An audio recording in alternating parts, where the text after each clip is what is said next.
के बारे में या संतान की जो सुख है उसके बारे में। पति की और पत्नी की दोनों की कुंडलियों में फिफ्थ हाउस, एक बच्चा ऑलरेडी उसके पास है, तो इस समय आपको दशा देखनी है।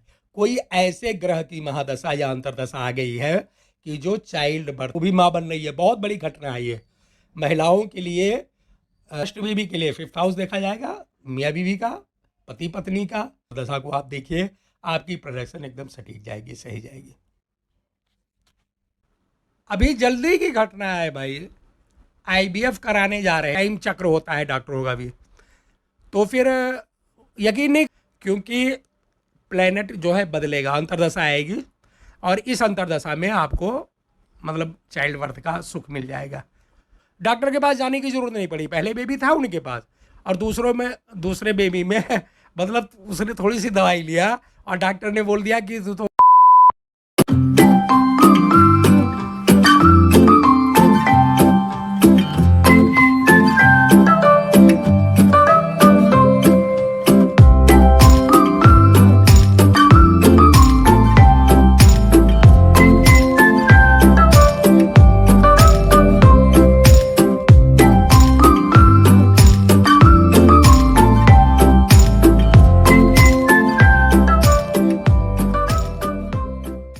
पहले भी बताया है आप लोगों को, आज फिर रिवाइव करवा रहा हूं, ध्यान से सुनिएगा।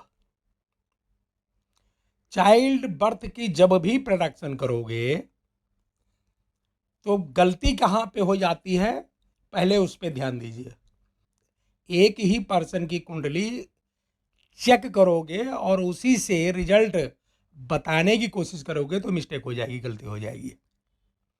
कहने का मतलब है, जब भी चाइल्ड बर्थ के बारे में बात करोगे तो फिर पति और पत्नी दोनों की कुंडली देखी जाती है। पहली सावधानी यहां बरतनी है, क्या देखना है, जो पुरुष की कुंडली है मैन, उससे देखा जाता है चाइल्ड बर्थ। ज्योतिष में जो सिद्धांत है, ज्योतिष का जो सिद्धांत है वो पुरुष की कुंडली देख करके संतान की उत्पत्ति के बारे में या संतान की जो सुख है उसके बारे में बताया जाता है, चाइल्ड हैप्पीनेस। लेकिन जब आप चाइल्ड बर्थ की बात करोगे तो फिर पति और पत्नी दोनों की कुंडली देखना अनिवार्य है। रीजन क्या है, बहुत सिंपल सा रीजन है भाई, कि पति या पत्नी दोनों का, देखिए यहां दो बातें देखी जाती है ज्योतिष में, जो है दो बातें मुख्यतः देखी जाती हैं चाइल्ड बर्थ में, और इसको आप भी ध्यान से समझ लीजिए। पति की और पत्नी की दोनों की कुंडलियों में फिफ्थ हाउस जो है उसकी प्रोडक्शन की जाती है कि फिफ्थ हाउस पीड़ित तो नहीं है। अगर सवाल है कि अभी चाइल्ड बर्थ नहीं हुआ है, मतलब शादी के बाद अभी तक कोई भी संतान की, मतलब जनरल भाषा में कहें तो भैया जो पत्नी है ना वो गर्भ धारण नहीं की है, अभी तक किया ही नहीं है, उसने कंसीव ही नहीं कर पाई है, तो उसको फिफ्थ हाउस से देखा जाएगा। और ये निश्चित है कि पति की या फिर पत्नी की, दोनों में से एक की या फिर दोनों की, फिफ्थ हाउस जो है वो पीड़ित है, फिफ्थ हाउस का लॉर्ड पीड़ित है, या फिर फिफ्थ हाउस में कोई प्लेनेट ऐसा बैठ गया है कि जो फिफ्थ हाउस को पीड़ित कर रहा है। जब भी फिफ्थ वाला हाउस जो है वो पीड़ित हो जाएगा, पति या पत्नी किसी में से एक का, तो फिर चाइल्ड बर्थ में थोड़ी सी परेशानी हो जाती है और जो महिला है, जो पत्नी है, वो कंसीव नहीं कर पाती है। ये हो गई चाइल्ड बर्थ की पहली प्रोडक्शन। तो सबसे पहले क्या करना है, पति और पत्नी दोनों की कुंडली लगानी है, उसको मैच करना है, देखना है कि पांचवा घर जो है फिफ्थ वाला हाउस, वो पति का भी पीड़ित नहीं होना चाहिए और पत्नी का भी पीड़ित नहीं होना चाहिए। लेकिन अब दूसरा क्वेश्चन आता है, वहां पे गलती दूसरी तरह की हो जाती है, उसमें सावधानी बरतनी है। उसमें क्या करना है कि कुंडली दोनों की ही बनानी है। आपको बार बार बता रहा हूं कि चाइल्ड बर्थ में एक आदमी की या फिर एक महिला की कुंडली बना के चाइल्ड बर्थ की प्रोडक्शन कर ही नहीं सकते। तो अब क्या करना है, जब वो बोले जी चाइल्ड बर्थ की प्लानिंग है लेकिन सफलता नहीं मिल पा रही है, तो आपको क्वेश्चन करना है कि फर्स्ट बेबी है या फिर सेकंड बेबी, थर्ड बेबी के बारे में सोच रहे हो। अगर एक बच्चा हो गया, दो तरह की प्रॉब्लम आती है। पहली तो ये लोग क्वेश्चन करते हैं कि चाइल्ड बर्थ ही नहीं हो रहा है, तो अभी तक हुआ ही नहीं, नहीं जी, एक भी बच्चा नहीं है, कंसीव ही नहीं कर पाई। और कई बार ज़्यादातर प्रॉब्लम जो आती है वो सुनने में आया है कि एक बच्चा है उनके पास और उन्होंने दूसरे की प्लानिंग करनी है, उसमें सफलता नहीं मिल पा रही। तो फिर क्या करना है? उसमें फिफ्थ हाउस नहीं देखा जाएगा। अब मान लीजिए कोई दंपत्ति आपके पास आता है और बोलता है कि जी संतान की प्लानिंग कर रहे हैं, प्लानिंग में सफलता नहीं मिल पा रही है, तो फिर वहां आप अब मिस्टेक नहीं करनी है, आपको फिफ्थ हाउस नहीं देखना है, क्योंकि एक बच्चा ऑलरेडी उसके पास है। तो इस समय आपको दशा देखनी है, कोई ऐसे ग्रह की महादशा या अंतरदशा आ गई है कि जो चाइल्ड बर्थ में अड़चन उत्पन्न कर रहा है, मतलब वहां पे प्रॉब्लम दे रहा है, वो चाइल्ड बर्थ की प्लानिंग उनकी सटीक नहीं जा रही है, सही नहीं हो पा रही है, तो वहां पे दशा के द्वारा निर्धारित किया जाएगा। समझ में आ गया? फर्स्ट बेबी है तो फिफ्थ हाउस देखा जाएगा, फिफ्थ हाउस पीड़ित होगा तब फिर ये प्रॉब्लम आती है। और पहले बच्चे के अलावा, फर्स्ट बेबी के अलावा अगर बाद की कोई प्रॉब्लम है और वो कंसल्ट करते हैं आपसे कि दूसरे बच्चे की प्लानिंग कर रहे हैं या तीसरे बच्चे की प्लानिंग कर रहे हैं, तो फिर फिफ्थ हाउस नहीं देखा जाएगा, यहाँ तक कि कोई भी हाउस नहीं देखा जाएगा। सबसे अच्छा है कि उस समय उसकी दशा देखिए। दशा में जब आप देखोगे तो वहाँ पे जो पीड़ित ग्रह है उसकी दशा चल रही होगी। अब यहाँ पे कई लोग कहते हैं जी राहु की दशा है तो फिर संतान उत्पत्ति नहीं होगी। बहुत अच्छी तरह से संतान उत्पत्ति होती है भाई। राहु की महादशा या अंतरदशा में देखने में ज़्यादातर यही आया है कि बेबी गर्ल बहुत जल्दी मिल जाती है। राहु देव बेबी गर्ल प्रदान करते हैं और बड़ी इजीली प्रदान कर देते हैं, मतलब कोई दुख तकलीफ नहीं, कोई कुछ नहीं, थोड़ा बहुत दवाई में पैसा लगेगा, वो भी कंसीव करने के बाद में।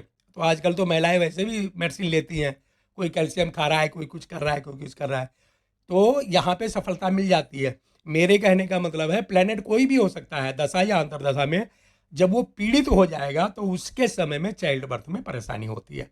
मेन बात यह है। तो आपके समझ में आ गया? अगर दंपत्ति आपके पास आता है सलाह लेने के लिए, कंसल्ट करने के लिए कि बेबी के बारे में कुछ सोचना है, तो आपको क्वेश्चन करना है फर्स्ट बेबी है या फिर और। अगर वो कहते हैं जी फर्स्ट बेबी के लिए प्लानिंग कर रहे हैं, अभी तक कोई सफलता नहीं मिली, मतलब मिसेज ने कंसीव नहीं किया है, तो आपको फिफ्थ हाउस देखना है, मियाँ बीवी दोनों का देखना है। और अगर वो बोलते हैं कि फर्स्ट बेबी है, पहला बच्चा है, बड़ा हो गया है, और सेकंड चाइल्ड के बारे में प्लानिंग कर रहे हैं लेकिन सफलता नहीं मिल पा रही है, दवाई वगैरह चल रही है, या फिर आईवीएफ की सोच रहे हैं, या फिर जनरल ऐसे ही कब तक मतलब हम सोच सकते हैं कि हमें सफलता मिल जाएगी, तब फिर आपको कोई हाउस नहीं देखना है। आपको क्या करना है कि दशा देखना है, जो दशा चल रही हो, जो अंतरदशा चल रही हो, उस हिसाब से आपको प्रोडक्शन करना है। सीधा सा एकदम सिंपल सा फार्मूला होता है। लेकिन कभी भी जल्दबाजी में, या कई बार लोग टालने के चक्कर में, या कई बार लोग ऐसे करते हैं कि ठीक है भाई पति आ गया तो उसकी कुंडली बना ली और बोले जी बहुत अच्छा सुख मिल जाएगा, या फिर कोई महिला आ गई और उसकी कुंडली बनाए और बोले कि बहुत अच्छा जो है ऐसे ऐसे हो जाएगा। एक्चुअली में ज्योतिष में केवल 2-3 बातों के लिए मियाँ बीवी, पति पत्नी, मतलब दाम्पत्य की कुंडली बना के ही देखी जाती है। किस बात के लिए? एक तो चाइल्ड बर्थ के लिए और दूसरा मैच मेकिंग के लिए। इन दोनों में एक कुंडली से काम नहीं चलता है। चाइल्ड बर्थ में इसलिए दोनों की कुंडली देखी जाती है भैया, क्योंकि जो है संतान का सुख पुरुष को भी मिलेगा, उसके बाप को भी सुख मिलेगा, क्योंकि पिता तो वही कहलाएगा, तो उसका भी एक प्रकार से नाम रोशन होगा। लेकिन माँ को भी चाइल्ड बर्थ का हैप्पीनेस मिलता है, मतलब सुख मिलता है, वो भी माँ बन रही है। बहुत बड़ी घटना है ये महिलाओं के लिए।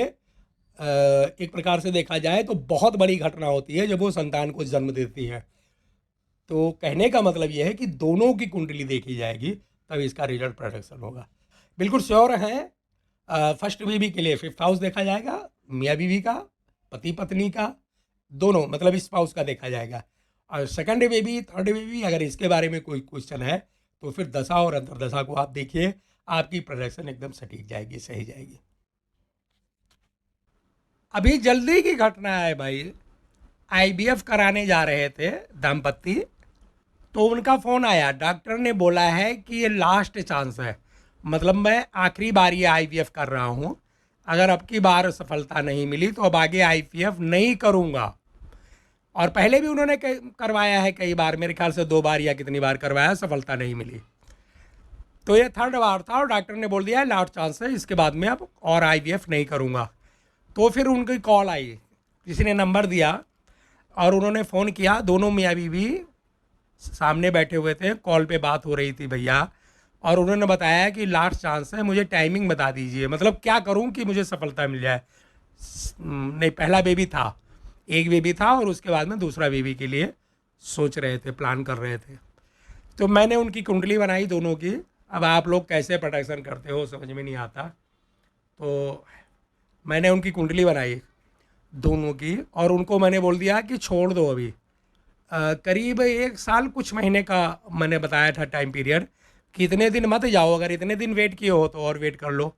तो उन्होंने जाके डॉक्टर से बोला कि जी मैं अभी नहीं करवाऊँगा, मुझे अगले साल नेक्स्ट ईयर का टाइम लेना पड़ता है डॉक्टर के पास, ऐसे नहीं होता। आईवीएफ में पहले जो महिला है उसको दवाई खिलाया जाता है, ऐसे थोड़े कि मतलब बड़ी लंबी प्रक्रिया है। आपको बताना चाहूँगा दवाई बड़ी महंगी है, केवल 2 ही बीमारियों की, एक तो आईवीएफ की और दूसरी अगर आपको कोई मेंटल प्रॉब्लम हो गई, बड़ी महंगी दवाई आती है भाई, बहुत पैसा लगता है। तो डॉक्टर ने बोला ठीक है, मतलब कितने अच्छे डॉक्टर हैं, उन्होंने बोला ठीक है, अगर आपके मन में वहम पड़ गया है तो वहम नहीं रखना है। उन्होंने टाइम दिया कि इतने इतने से टाइम, उनका कुछ टाइम चक्र होता है डॉक्टरों का भी। तो फिर यकीन नहीं करोगे आप, मैंने उनको टाइम बताया था कि इस टाइम में प्लानिंग कीजिएगा, आपको सफलता मिल जाएगी। मिलने के चांसेस हैं भाई, क्योंकि प्लेनेट जो है बदलेगा, अंतर्दशा आएगी और इस अंतर्दशा में आपको मतलब चाइल्ड बर्थ का सुख मिल जाएगा। डॉक्टर के पास जाने की ज़रूरत नहीं पड़ी, पहले बेबी था उनके पास और दूसरे बेबी में मतलब उसने थोड़ी सी दवाई लिया और डॉक्टर ने बोल दिया कि तू तो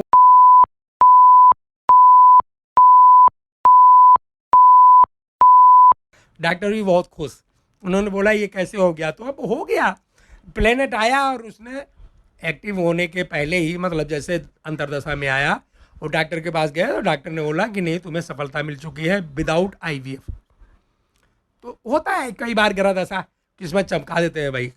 दवाई चली, ऐसा नहीं है कि दवाई नहीं चली, डॉक्टर ने दवाई पूरा देते हैं और उसके बाद में सफलता मिल गई। तो कहने का मतलब है टाइम पीरियड देखा जाता है। अगर कोई आपके पास आईवीएफ कराने के लिए आया और बोले कि जी आईवीएफ कराने जा रहा हूँ, तो आपको अंतरदशा में टाइम पीरियड बता देना है, 2 महीने रुक जाओ जी, इतने टाइम से इतने टाइम तक, मतलब ये डेट से इस डेट के बीच में आप आईवीएफ करा लो, उसमें आपको सफलता मिल जाएगी। आपको बताना चाहेंगे डॉक्टर भी आईवीएफ की गारंटी नहीं लेते। आईवीएफ जो करते हैं वो बोलते हैं जी गारंटी कोई नहीं है, कंसीव करेगी कि नहीं करेगी, और जो रेशियो है इसका बहुत कम है। देखोगे एक ही महिला का 3-3 बार 2-2 बार कई बार आईवीएफ करवाती हैं और तब जाके सफलता मिलती है। और आपको मज़े की बात बताता हूँ, ये कोई बताएगा नहीं, जितने लोग आईवीएफ करवाते हैं 90% लोग ज्योतिषी से कंसल्ट करवा के और टाइम पीरियड लेके ही आईवीएफ करवाते हैं। कोई बताए ना बताए अलग बात है, लेकिन हमें पता है कि अपने अपने ज्योतिषी से सब लोग संपर्क करते हैं और वो टाइम पीरियड लेते हैं।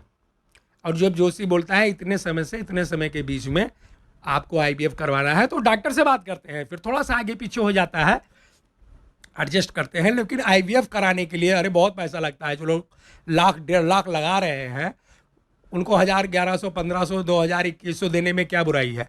तो वो ज्योतिष से कंसल्ट करवा के तभी करवाते हैं। ये जब आप ज्योतिषी बन जाओगे, जब मार्केट में बैठोगे, तब आपको पता चलेगा कि हाथी के दांत खाने के कुछ और दिखाने के कुछ और होते हैं। 90% लोग ऐसे हैं जो बोलेंगे कि नहीं नहीं जी ज्योतिष कुछ नहीं, बस डॉक्टर के पास चलो, लेकिन सच्चाई है वो खुद ही ज्योतिष के पास जाते हैं और कंसल्ट करते हैं। समझ में आ गया?